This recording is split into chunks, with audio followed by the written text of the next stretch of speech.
Hello and hi everyone. तो क्या हाल है आप सभी के। भाई बहुत बहुत स्वागत है रीजनिंग बाय मोहित कटारिया पर। तो आज हम बात करने वाले हैं NTPC versus technician grade first और थर्ड। मतलब ये क्या क्या अंतर है इन दोनों एग्जाम्स के बीच, और अगर आपको प्रिपरेशन कर रहे हैं तो क्या क्या प्रॉब्लम फेस होगी। तो मेरा मोटिव बस इतना सा है कि बच्चे जो है वो एनटीपीसी की भी प्रिपरेशन करता है। ठीक है, देखो जैसे एनटीपीसी का है, और जो बच्चा है ना वो टेक्नीशियन की भी प्रिपरेशन कर रहा है। तो कौन कौन से कॉमन फैक्टर है जहां से एनटीपीसी में भी सेम होगा और टेक्नीशियन में भी सेम होगा। तो जब चीजें क्या करेगी, कॉम्बिनेशन बनेगा, कोलेबरेट करेगी, तब जाके आप जो है एक सेटिस्फेक्शन आपको मिलेगा कि हाँ हम एनटीपीसी के प्रिपरेशन करें कि टेक्नीशियन की प्रिपरेशन करें। ठीक है, चले तो भाई इसी बारे में आज हम बात करने वाले हैं। तो सबसे पहले वीडियो को लाइक कर देना है, शेयर कर देना एंड चैनल को सब्सक्राइब कर देना है। चलिए तो अब मैं सीधा आता हूँ एनटीपीसी का। तो पहले हम देखते हैं इसका पैटर्न क्या रहने वाला है। देखिए इसमें तीन सब्जेक्ट में तीन पोर्शन है। कौन सा पोर्शन है? एक हमारा जो सेक्शन होगा वो मैथ्स का होगा, जैसे आप देख सकते हैं। सीबीटी वन की बात करते हैं कि जब सीबीटी वन में आप जाओगे तो यहाँ आपको फर्स्ट मिलेगा आपको मैथमेटिक्स, सेकंड आपको मिलेगा जर्नल इंटेलिजेंस यानी कि रीजनिंग, और थर्ड आपको मिल जाएगा जर्नल अवेयरनेस। चलिए तो मैथमेटिक्स जो होगा वो 30 नंबर का आएगा, 30 है ना, 30 क्वेश्चन आएंगे और 30 नंबर के होंगे। ऐसी रीजनिंग जो है वो 30 क्वेश्चन 30 नंबर का होगा। और जनरल जो आपका अवेयरनेस है, मतलब यस, इसमें क्या एक तो देखिए पीसी और आपका जितना भी जीएस है, जीके है, चाहे वो हिस्ट्री हो, पॉलिटी हो, ज्योग्राफी हो भी हो, है ना। तो ऑल जीके सब्जेक्ट जितने भी जीके है और प्लस साइंस है वो सब आ गए इसमें, है ना। तो ये आएंगे 40 क्वेश्चन आएंगे और 40 नंबर के आएंगे। टोटल अगर हम देखा जाए तो 30 और 30 60 और 40 कितना हो जाएगा 100। तो टोटल 100 क्वेश्चन आएंगे फर्स्ट स्टेज में, और 100 नंबर का ही क्वेश्चन होगा। करने के लिए 90 मिनट मिलेगी। एक बात याद रखना, 1/3 की नेगेटिव मार्किंग होगी। ठीक है, तो 1/3 की नेगेटिव मार्किंग होगी। ओके, चल। तो ये तो स्टेज वन है। अब जैसे ही सपोज करो कि भाई कोई बच्चा है एनटीपीसी की जो सपोज स्टेज वन उसने क्रॉस, अब जैसे स्टेज वन क्रॉस करता है तो फिर वो आता है स्टेज टू के लिए अपियर हो जाता है। मीन्स ये है कि आपने सीबीटी वन को, ये जो सीबीटी वन है इसको आपने क्लियर कर लिया। सीबीटी वन आपका क्लियर हो गया तो आप किस पर आ गए? स्टेज टू पर आ गए, सीबीटी टू पर आ गए। अभी भी सेक्शन होंगे आपका, जैसे पहले था मैथ्स, रीजनिंग, जनरल अवेयरनेस, और अभी भी सेक्शन है हमारे पास में। देखो मैथमेटिक्स के बस ये है कि 5 क्वेश्चन बढ़ जाएंगे। पहले 30 क्वेश्चन आया करते थे, यहाँ पर पहले 30 क्वेश्चन आ रहे थे, अब कितने क्वेश्चन आ रहे हैं? 35 क्वेश्चन है, 35 नंबर के। ठीक वैसे ही 5 क्वेश्चन रीजनिंग में आपका बढ़ जाएगा, यानी कि 35 क्वेश्चन और 35 नंबर के हो जाएगा। हाँ, जीएस में देखो जैसे हमने यहाँ पर 5 और 5 टोटल 10 नंबर बढ़ाया, या 10 क्वेश्चन हमने बढ़ाए, ठीक वैसे ही यहाँ पर अगर 40 नंबर का जीएस आता पहले, तो अब जो है वो 50 नंबर का जीएस का, मतलब 10-10 नंबर बढ़ जाए। ठीक है, तो टोटल मिला के हम बोल सकते हैं कि भाई 35 और 35 70, 70 और 50 120, यानी कि जब जो स्टेज टू होगी उसमें जो आपकी मेरिट होगी ना वो 120 मार्क में से हो। अब ये भी याद रखना कि जो बच्चे होते हैं ना, कंफ्यूजन होता है कि सर मेरिट कैसे कैलकुलेट होती है। तो भाई एनडीसी की जो मेरिट, जैसे सीजीएल का एग्जाम होता है, सीजीएल में आपने प्री निकाल दिया। जब आप प्री निकालते हो तो उसकी कोई वैल्यू नहीं है, आपके उसमें मार्क्स कितने भी हो कोई फर्क नहीं था। आप हमारी जो मेरिट बनती है वो किस पर बनती है? वो हमारी मेंस एग्जाम पर बनती है, जो हमारा मेन होता है। ठीक है, इस पर बनती है। तो ठीक वैसे अगर आपने सीबीटी कर लिया है तो सीबीटी का कोई लेना देना नहीं है आपका सीबीटी वन का। जो आपकी मेरिट कैलकुलेट होगी ना, मेरिट, वो मेरिट आपकी केवल और केवल सीबीटी टू पर कैलकुलेट होगी। तो इस बात का थोड़ा सा ध्यान रखना। ठीक है, हालांकि सीबीटी वन में एक अच्छा स्कोर करना पड़ेगा आपको, तभी आप जाके अपियर हो सकते हैं सीबीटी टू के लिए। तो 120 क्वेश्चन मैंने बताया, 35 मैथ्स का, 35 का, और 50 नंबर जो आपका वो जीएस का क्वेश्चन में। जैसे पहले ही 90 मिनट था, अभी भी जो एग्जाम है वो 90 मिनट का। देखो टाइमिंग में कोई चेंज नहीं है, 20 क्वेश्चन बढ़ दिए गए हैं, है ना। यहाँ क्या हुआ है, हमने इंक्रीज किया है कितना क्वेश्चन, टोटल 20 क्वेश्चन इंक्रीज हो गया, बट टाइमिंग आपकी सेम। पहले ही 9 मिनट भी 90 मिनट। मार्किंग कैसे होगी सर? नेगेटिव मार्किंग है। जी हाँ बिल्कुल है। जैसे 1/3 की नेगेटिव मार्किंग थी, अभी भी 1/3 की ही है। तो पहले हमने समझा कि एनटीपीसी में सीबीटी वन क्या है, सीबीटी टू कौन कौन से सेशन हमें देखने को मिलते हैं। अब मैं थोड़ा कर लेता हूँ इसके सिलेबस सिलेबस में कि पहले टेक्नीशियन का ही आपको कितने मार्क्स था। कोई दिक्कत, पहले हम टेक्नीशियन का देख ले दोस्त। देखो सब सिलेबस में अपना आप बताऊंगा, केवल और केवल मैंने बता क्या है, क्योंकि जीएस तो सबकी सिम है। चले तो अब बताऊं जो टेक्नीशियन सिग्नल वन वाले। पहली बात तो ये है कि जो टेक्नीशियन पोस्ट आई थी वो बीटेक वालों के लिए थी, या जिसके पास डिप्लोमा था, ठीक है, डिप्लोमा बीटेक ऐसे बोल सकते हैं।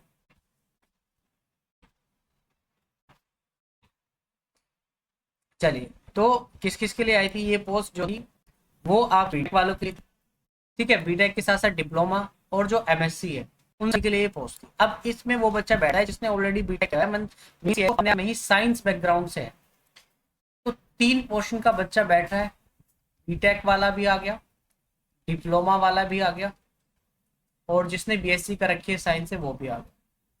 इसमें सबसे ज्यादा जो इम्पोर्टेंट रोल प्ले करेगा वो करेगी फिजिक्स, ठीक है, फिजिक्स क्यों रोल प्ले करेगा, क्योंकि यार देखो मैथमेटिक्स और वो सेम है। अब मैं इसकी सिलेबस थोड़ा सा सेक्शन वाइज देखो, इसमें कौन कौन से कितने नंबर है। देखो, जर्नल अवेयरनेस, यहाँ पर 10 क्वेश्चन आएंगे, 10 नंबर के होंगे।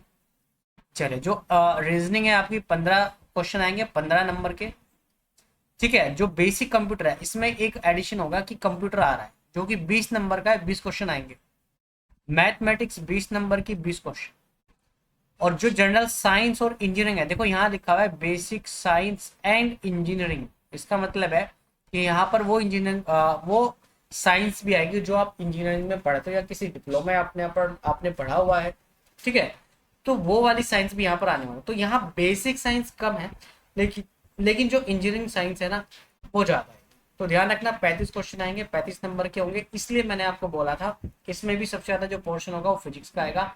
इसलिए मैं कह रहा था आपको यहाँ फिजिक्स से ज्यादा रोल करता है। और आप जब का एलिजिबिलिटी क्राइटेरिया देखोगे तो उसमें लिखा होगा कि सब स्ट्रीम या तो फिजिक्स हो या फिर आप किसी ने सही डिप्लोमा या बीएससी आपने फिजिक्स से की गई हो, ठीक है।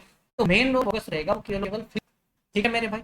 तो हमने यहाँ देखा कि यार 10 सिर्फ अगर मैं बात करता हूँ कि रीजनिंग और मैथ्स की, तो 40 नंबर हमारे यहाँ से बेसिक बन रहे हैं, मतलब ये कॉमन है जो टेक्नीशियन के लिए भी है, ठीक है। और जो गवर्नमेंट, जितने भी गवर्नमेंट आता है सबके लिए 40 वाले सेम है यहाँ पे। लेकिन यहाँ नया क्या है भाई, नया जो है ना, देखो, एक तो इंजीनियरिंग वाली साइंस आ गई, दूसरा जो नया है यहाँ पर वो है बेसिक कंप्यूटर जो कि 20 नंबर का एक बहुत बड़ा रोल प्ले कर रहा है।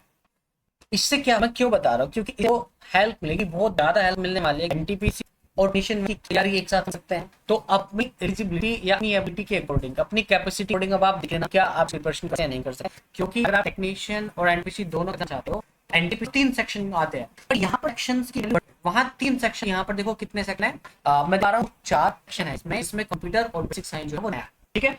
तो आप चीज को, तो मैंने बात की है टेक्नीशियन ग्रेड 1 और टेक्नीशियन एग्जाम है ना भाई, टेक्नीशियन की बात कर रहा हूँ, स्पेशलिस्ट 1 की बात कर रहा हूँ, ये टेक्नीशियन ग्रेड 1, ये जो है एनटीपीसी अलग है, ग्रेड से बिल्कुल अलग एग्जाम होगा। ऐसा कह रहा हूँ क्योंकि हम एक काम करते हैं, थोड़ा सा आ जाता है। जैसे मैथमेटिक्स सिलेबस देखा कि बाकी रीजनिंग तो प्लेन, मैंने देखा कि यार एनटीपीसी चाहे तो आपका सीबीटी 1 हो चाहे आपका सीबीटी 2, ठीक वैसे ही ग्रेजुएट वालों के लिए और अंडर ग्रेजुएट वालों के लिए, मतलब प्लस 2, उन लिए भी मैथमेटिक्स का सिलेबस जो है ना वो सब सेम रखा गया है।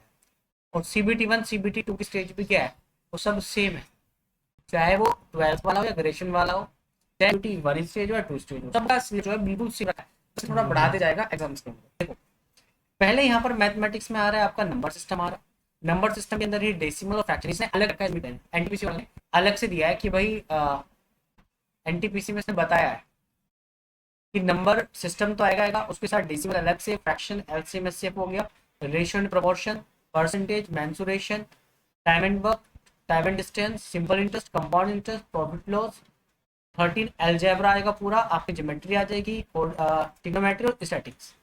अच्छा, यहाँ देखना एक बात कि जो स्टैटिस्टिक्स है ना, बस स्टैटिस्टिक्स दिया है, इसका मतलब है कि जो नॉर्मल स्टैटिस्टिक्स हम करें सिर्फ वो, ये था एनटीपीसी का।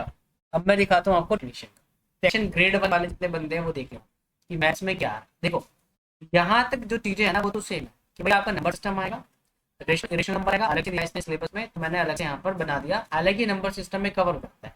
बोर्ड मास रूल ये नंबर सिस्टम का ही पार्ट है, हम ये कहेंगे कि यार ये 3 चैप्टर ना होकर 1 चैप्टर है, क्योंकि नंबर सिस्टम में हम पूरा पढ़ लेते हैं। चलिए, फिर क्वाड्रेटिक इक्वेशन आएंगी, अर्थमेटिक प्रोग्रेशन आएगा, ये थोड़ा सा अलग है, इसको एक्स्ट्रा मान लेते हैं, इसको 30 मान लेते हैं भाई, 30 नंबर है, क्योंकि अर्थमेटिक प्रोग्रेशन मतलब समांतर श्रेणी, ये आ जाएगी समांतर श्रेणी, ठीक है। तो आप देख पा रहे हो कि यार इसका जो अलग है ना, जो मैथमेटिक्स का ही सिलेबस है वो बिल्कुल अलग है। क्यों अलग है, क्योंकि ये वही आ रहा है जो एकेडमी लेवल का हुआ करता है, जो बीटेक में आता है, जो डिप्लोमा में आप मैथ्स पढ़ते हो, तो ज्यादा पोर्शन उसका है, ठीक है। डिप्लोमा में जो आपने करा, जो आपने बीएससी में मैथमेटिक्स पढ़ी है, ये उस पर बेस्ड है। देखो यहाँ से हमारे लिए अर्थमेटिक क्वेश्चन आया होगा, क्वाड्रेटिक इक्वेशन नहीं हो जाएगी, ठीक है मेरे दोस्त। अच्छा, सिमिलर ट्रायंगल, पाइथागोरस थ्योरम, ये तो खैर आता है, कॉमन है। कोऑर्डिनेट ज्योमेट्री कॉमन है, बट ट्रिग्नोमेट्री रेशियोज कॉमन है। Height and distance, surface volume area, हाँ। और जो सबसे ज्यादा जो अलग है ना, वो ये है भाई, सेट्स आएगा इसमें। सिर्फ 2 चैप्टर मैंने हाईलाइट किए हैं जो बिल्कुल ही अलग है। एक तो प्रोबेबिलिटी, ये 11th-12th की आएगी आपके पास, क्योंकि इसमें देखो एग्जिस्टिंग इवेंट्स भी है, म्यूचुअली इवेंट्स भी है, ठीक है। ये प्रोबेबिलिटी जो है वो 10th और 12th की आएगी आपके पास। और सेट तो आपका 11th क्लास में है, तो 11th क्लास की जो सेट थ्योरी वो आपके आने वाली। तो जितने भी टेक्नीशियन ग्रेड 1 है वो इस बात पे याद रखना कि जो एग्जाम है ना वो एमपीसी से बिल्कुल डन हुआ, क्योंकि डिप्लोमा और बीएससी वगैरह पूरा मैथ वो आपका एकेडमिक वाला मैथ्स आएगा, नहीं वाला। इस बात रखना है कि बिल्कुल क्या है, अलग ही। तो मेरी एडवाइस ये रहेगी, जो बच्चा एनटीपीसी कर रहा है वो जो टेक्निकल बन है ना वो छोड़ देना, क्योंकि टेक्नीशियन आप निकाल नहीं पाओगे फिर इस वजह से। इसमें जो है बिल्कुल आ रहा है। अच्छा, इसकी साइंस है ना, इसका मैंने पेज हटा दिया, मैं ओनली आपको मैथमेटिक्स एनालिसिस ला रहा हूँ। ठीक है मेरे दोस्त। अब मैं आता ग्रेड 3 रह गया वही हमारा। अब ग्रेड 3 की करते हैं भाई। जैसे हमने टेक्नीशियन 1 में देखा तो वहाँ 5 क्वेश्चन आ रहे थे, लेकिन ग्रेड जब मैं 3 पे आता हूँ में तो मैथमेटिक्स आएगी 25 नंबर की 25 क्वेश्चन। जनरल इंटेलिजेंस हमारे 25 नंबर की 25 क्वेश्चन। फिर हमने जीएस देख लिया 40 नंबर की 40 क्वेश्चन।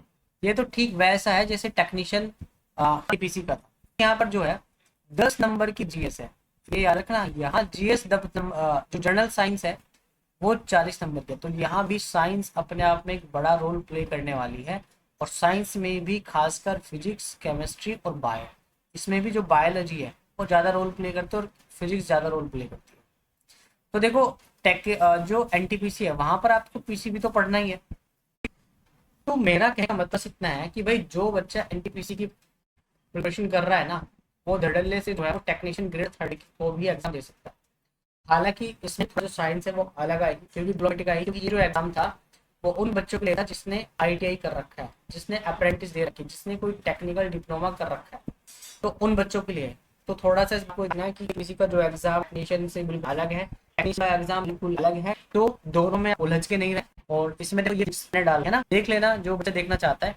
अब मैं 3 की बात कर लेता हूँ। देखो ग्रेड 3 में फिर क्या भाई, नंबर सिस्टम ठीक है, एनटीपीसी में भी था, बोर्ड मास भी था, डेसिमल फ्रैक्शन, एससी एलसीएम ये भी, परसेंटेज रेशियो प्रोपोर्शन भी था हमारे पास, परसेंटेज भी आ रहा था। मेंसुरेशन, देखो मेंसुरेशन वहां अलग से दे रखा है, ठीक है। यहाँ time and work, time and distance, simple interest, compound interest, profit loss, algebra, geometry, elementary statics, square roots, age calculation, calendar और क्लॉक। ये मीन्स ये है कि यार एनटीपीसी की आता ना भाई, मैं देखो 2 चीज पे ध्यान दे रहा हूँ। अभी रेलवे के पास में 4 बड़े एग्जाम है आपके पास, एनटीपीसी के 2 एग्जाम और टेक्नीशियन के 2 एग्जाम, टेक्नीशियन फर्स्ट और थर्ड। तो मैं बात कर रहा हूँ 3rd की और एनटीपीसी की, ये दोनों कॉमन है आपका, ये सेम है। आप एनटीपीसी की प्रिपरेशन करो, एनटीपीसी की प्रिपरेशन करोगे तो टेक्नीशियन ग्रेड 3 अपने आप निकल जाएगा। टेक्नीशियन ग्रेड 1 पर मत जाना, क्योंकि ये बिल्कुल अलग है, ठीक है। चलिए, तो आई होप जो वीडियो है आप समझ आई हो। बस मेरा जो क्वेश्चन था वो ये था कि यार एनटीपीसी में टेक्नीशियन में कैसे हम इसको देख सकते हैं, और काफी ज्यादा कंफ्यूजन में क्या करना है, बिल्कुल समझ ही नहीं, दोनों का अलग है, नहीं कर सकते भाई। टेक्नीशियन